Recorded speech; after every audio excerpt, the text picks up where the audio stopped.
Every day at Sierra, you'll find top brand apparel, footwear, and gear for 20 to 60% less than department and specialty store prices. And during clearance time at Sierra, those incredible prices are 40 divided by 2.5, carry the 1, even lower. And when you shop clearance at Sierra, you can save a whole lot more on everything you need to get active and outside. That's a lot of saving.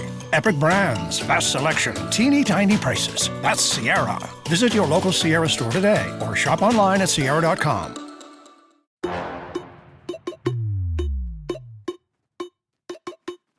We work hard to strike the right amount of intelligence and ignorance.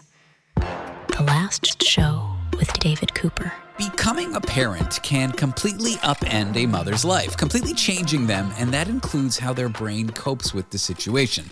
There is new research that suggests childbirth may reveal undiagnosed ADHD in mothers in the years after the baby arrives. I'm here with someone who's done research in this area. Her name is Kathrine Madsen, and she's an associate professor of psychiatry and clinical research at the University of Southern Denmark. Kathrine, welcome to the show. Thank you. At a gut level, what made you even think to look at childbirth as a moment where ADHD suddenly shows up in a person? Well, so we have seen a major increase in ADHD diagnosis in the recent years, and we have seen that especially among women of reproductive age.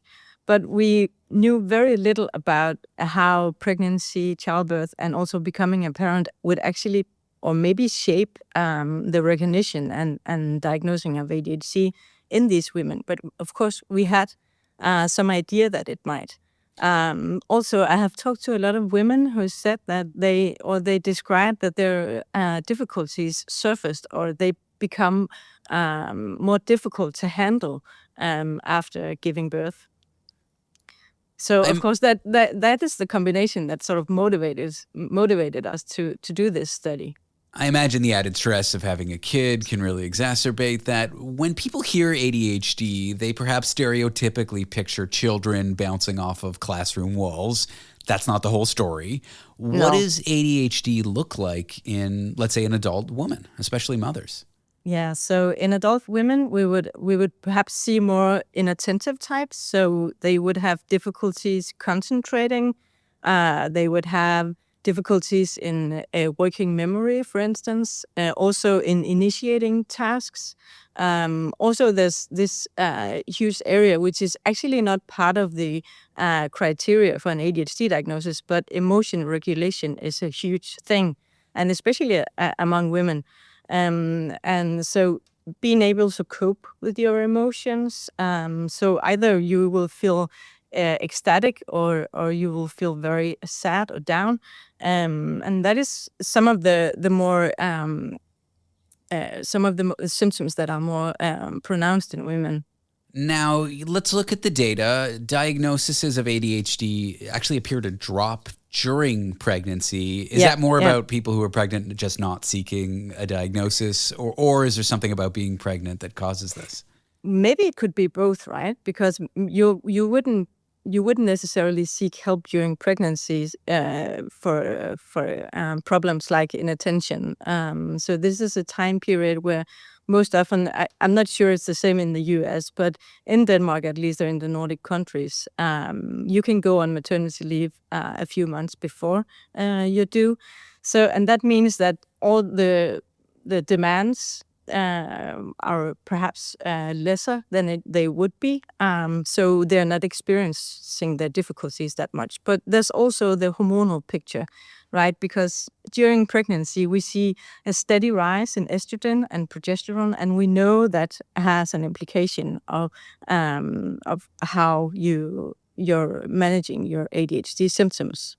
I do wonder if mothers experiencing changes in mood or behaviors during pregnancy, they might just say, hey, this is temporary. This is something that's going to be 9 months. This is not like a permanent diagnosis, and they cope with it. Exactly, yeah. But let's talk about what happens after the baby arrives. Yeah. How do these symptoms crop up? Is it difficult to manage for most mothers? I think it's difficult to manage for most mothers because it's a totally life-changing event, right? Having a baby and being a parent. And there's all these all these different tasks involved in it. So what we see is in our study is that ADHD diagnoses increase steadily across the postpartum years, and they peak around 4 years postpartum. And so some have asked me why is it actually that they are diagnosed 4 years, that most of them are diagnosed 4 years after giving birth, because wouldn't they experience difficulties already after or already when the infant is very young? And maybe that has to do with recognition and help seeking, really, because it is sort of the normal way of thinking that mothers can be exhausted during the first postpartum years, right? So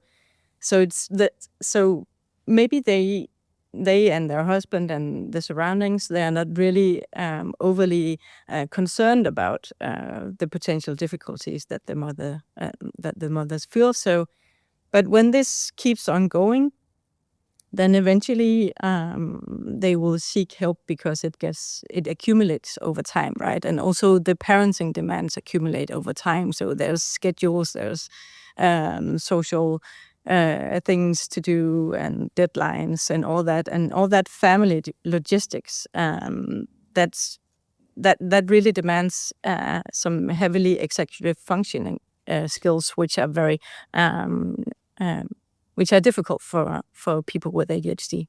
Sure. There's something to me so negative about this idea that ADHD would be masked in someone, maybe for decades. Exactly. And then motherhood occurs, the symptoms crop up, they become unmanageable, they seek help, they get the diagnosis. Or is it more like it lays dormant and it just kind of gets awakened by the baby? Is it the case that it would be with someone the whole time and they wouldn't notice or wouldn't speak up? Or is it the case that it doesn't really exist until after giving childbirth? Or maybe it's both.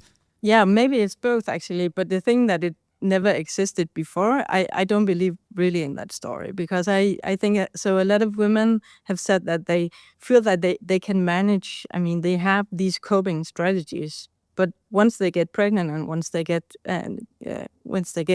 a child, these strategies they can no longer use.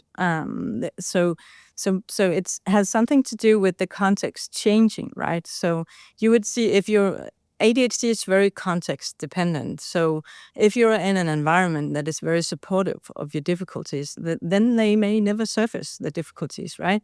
But when the context changes, and that means that you see more demands, new challenges, and responsibilities, then this change of context may actually push the women into that the difficulties actually surface around here. And I'm not saying that they haven't surfaced before, because they probably had, but they have been able to manage it before. Knowing what you know now about this ADHD spike in diagnosis that mothers have after giving birth, what would you want the various medical professionals that mothers interface with, maybe a family doctor, maybe an OBGYN, what would you want them to know so that they could talk to mothers who might be experiencing this?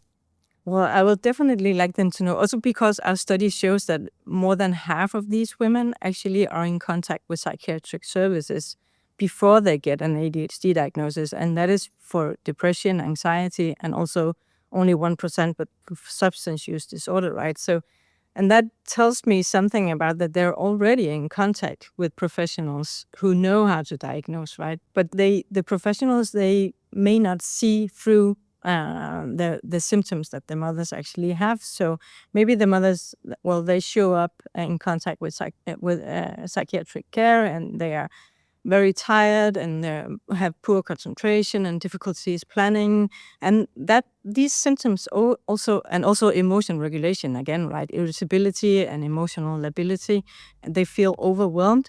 But these symptoms also overlap with depression, so it is very difficult to see, is this depression or is this ADHD? And of course, the doctor would think postpartum depression at first, right? Because that is more the norm. Well, Kathrine, thanks for sharing your research with me. I appreciate you coming on the show. Thank you. Welcome to Survivor 50. February 25th on Global. We chose you to represent 25 years of the greatest adventure on television. It's the biggest season ever.